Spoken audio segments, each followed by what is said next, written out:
BSc 3rd semester, University of Mysore, session 35, fertilization, details of fertilization process with reference to sea urchin. Developmental biology, session 35, fertilization, details of process of fertilization with reference to sea urchin in Unit 2. The objective of learning. Here the students learn the process of fertilization in sea urchin.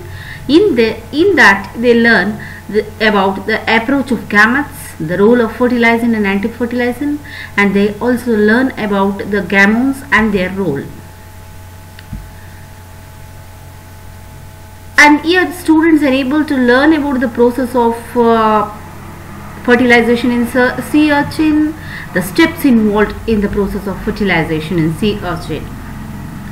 Coming to the definition of the fertilization, here fertilization is the fusion of two gametes, that is the sex cells, followed by the joining together of the nuclei of the two gametes.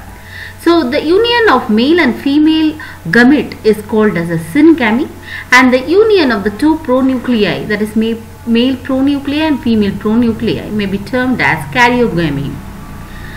And the gametic mother cells, they undergo gametogenesis, resulting in the production of the gametes with haploid number of chromosomes and genetic variability by the recombination of the genes resulting from crossing over.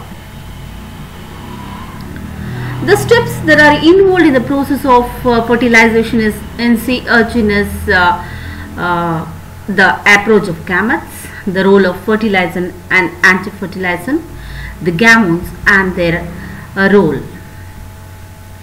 If you just check it out, the fertilization process in sea urchin, the process of fertilization in sea urchin is external fertilization.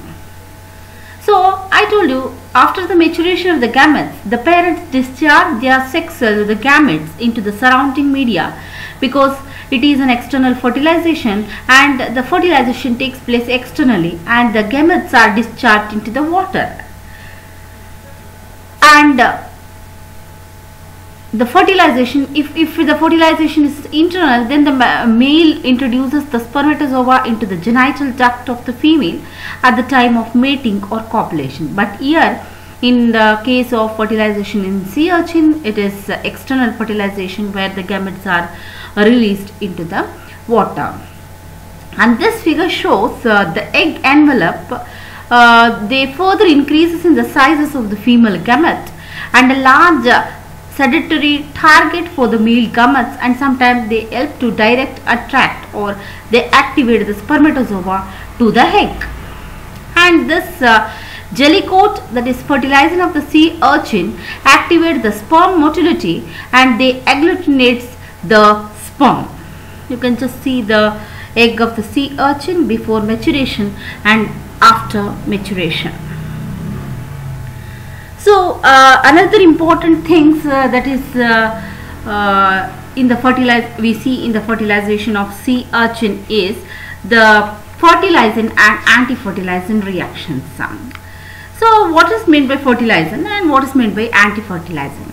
So if you just look into the fertilizing, in higher animals, specifically the vertebrates, the agglutination depends to the large extent on the environmental conditions.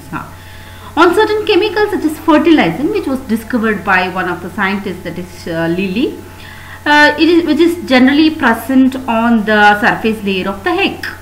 The fertilizing, it is present on the surface layer of the egg, and this fertilizing, it is a glycoprotein or it is a acid mucopolysaccharides in a chemical composition, and the molecules of the fertilizants are quite larger and its molecular weight is 300,000, and each molecules, they have more than one active group by which they become attached to the surface of the spermatozoa.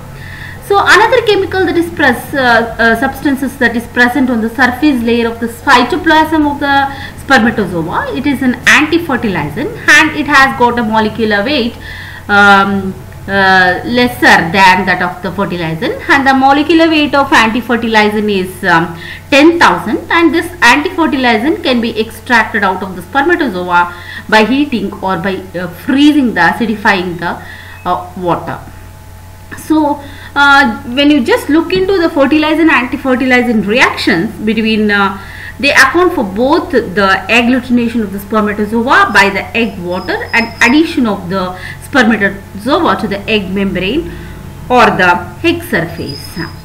So the fertilizing particles have more than one reactive spots on their surface, so that one fertilizing particle may become attached to two or more spermatozoa, thus binding together. So this reaction or addition of the spermatozoa to the surface of the egg to the egg membrane is the result of establishment of the bond between the anti-fertilizing molecules embedded in the surface layer of the cytoplasm of the egg membrane. So it is a species specific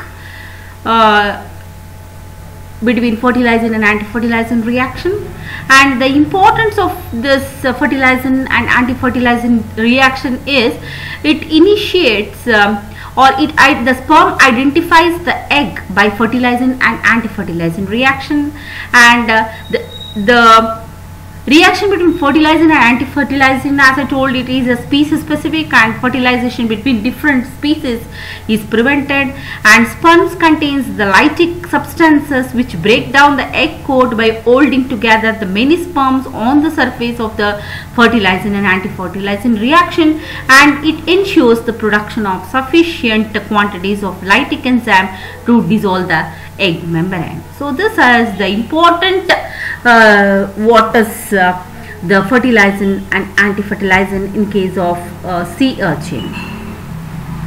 And here in this diagram you can see the agglutination, that is species agglutination by the ova and the sperms.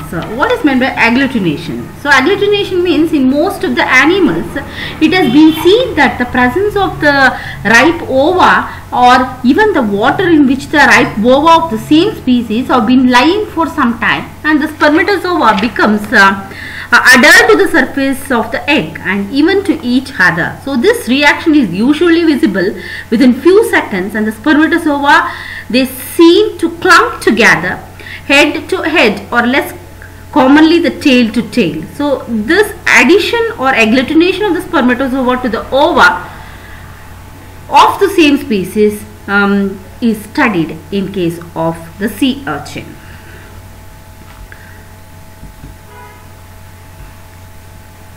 Then Hartmann found that the substances produced from the sperms and the ova are of the same way similar to the hormones. That is, I am telling about the hormones, that is androgamons and gynogamons.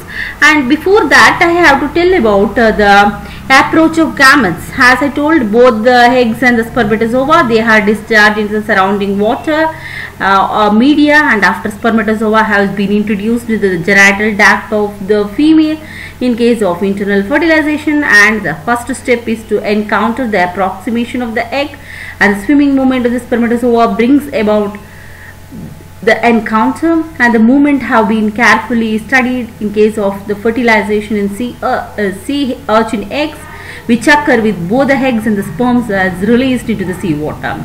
And the spermatozoa appear to be attached to the egg by chemical substances, and in the presence of the ripe egg or even in the water in which the ripe egg of the same species have been lying for some time, and the spermatozoa become sticky and adhere to the surface of the egg and even to each other, which is known as agglutination, as I told in the previous slide. Another important things what you have to remember is the gametes, or the gametes that are produced by the gametes. So this was identified by Hartmann, and he found that the substances produced by the sperms and the ova are of the same similar to the hormones, and they are produced by the gametes and they are called as gametes. The active substances produced by the ova are known as gynogamons, and the substances which is produced by the sperms are called as androgamons.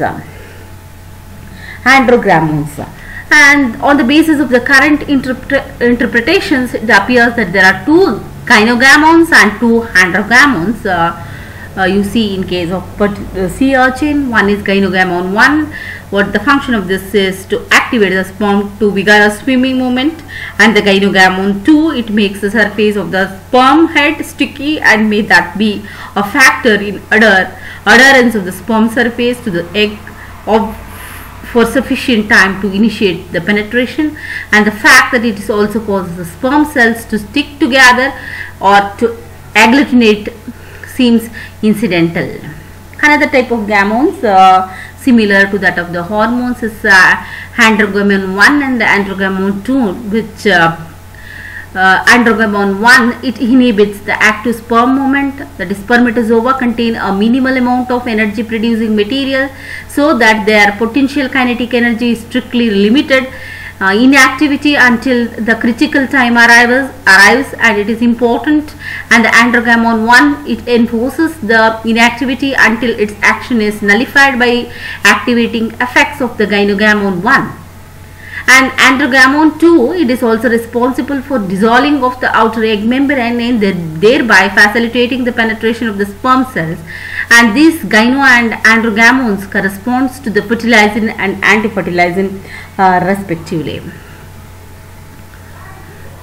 This is about the step of process involved in the fertilization in sea urchin. Multiple choice question. If the fertilization occurs outside the body in an aquatic medium, it is called external fertilization, internal fertilization, both A and B, none of this. The answer is external fertilization. Second question is, Altman in 1930 found that the substances produced from the sperm and ova are in some way similar to hormones, and because they are produced by the gametes, they are called gamones, they are called neurons, they are called axon, the rachon. The answer is, it is gamones. The active substances produced by the ova are known as gynogamons, androgamons, both A and B, none of the above. The answer is gynogamon because it is produced by the ova. Similarly, the active substances produced by the sperm is known as gynogamons, androgamons, both A and B, none of the above. The answer is androgamons because it is produced by the sperm. The fifth question is, the union of male and female gametes is called as syngamy, karyogamy, gynogamy, androgamy. The answer is syngamy, that is a fusion of male and the female gametes. For further references, you can go through the books that is on the slide. Thank you.